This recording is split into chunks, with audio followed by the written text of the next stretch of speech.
కాకినాడ జిల్లా పిఠాపురం నియోజకవర్గం కొత్తపల్లి మండలం పొన్నాడ పంచాయతీ గ్రామంలో వెలిసిన బషీర్ బీబీ ఔలియా ఉరుసు ఉత్సవాలు మాఘమాసం మాఘ పౌర్ణమికి ముందు స్థానిక ముజావర్లు గంధోత్సవం నిర్వహిస్తారు. హిందూ, ముస్లిం, క్రిస్టియన్ల ఐక్యతకు చిహ్నంగా నిలిచే బషీర్ బీబీ ఔలియా 70వ ఉరుసు ఉత్సవాలు జరుగుతాయని షేక్ సాహెబ్ బీబీ స్థానిక ముజావర్లు తెలియజేశారు.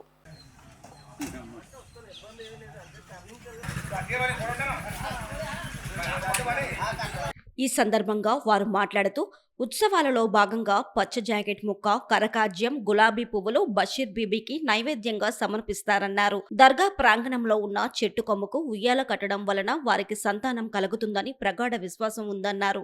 దేశం నలుమూలల నుంచి ముస్లిం సోదరులు బషీర్ బీబీ దర్గాకు చేరుకుంటారు. ఈ ఉత్సవాలలో భాగంగా కవాలి నిర్వహిస్తారని తెలిపారు. జిల్లా ఎస్పీ బిందు మాధవ్ పర్యవేక్షణలో Pithapuram circle inspector G Srinivas, Kothapalli SI Venkat పటిష్టమైన భద్రతా ఏర్పాట్లు చేయనున్నారు.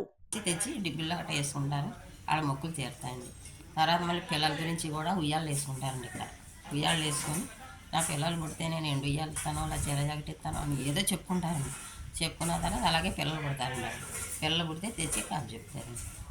అలాగండి ప్రతి ఒక్కటి కూడా ఒక ఇళ్ళ గురించి కానీ, ఒక పెళ్ళిళ్ళ గురించి కానీ, ఒక ఉద్యోగాల గురించి కానీ ఏదన్నా సరే వాళ్ళకి ఇలాగే పరిశీలన గారు సౌకర్యం అలా జరుపుకున్నారండి. మా తీర్థం అప్పుడైతే అండి శుక్రవారం మొదలండి. శుక్రవారం కాడి నుంచి శుక్రవారం మామూలుగా ఇక్కడ పూజలు చేస్తారండి. మామూలుగా శనివారం మామూలుగా పూజలు చేస్తారండి. వచ్చినోళ్ళు చేయించుకుంటారు. మేమైతే శుక్రవారం చేస్తాము. శనివారం మామూలు వచ్చినోళ్ళు పూజలు. ఆదివారం గంధం తీసి గంధాలు ఊరేగించుకుంటా తెచ్చి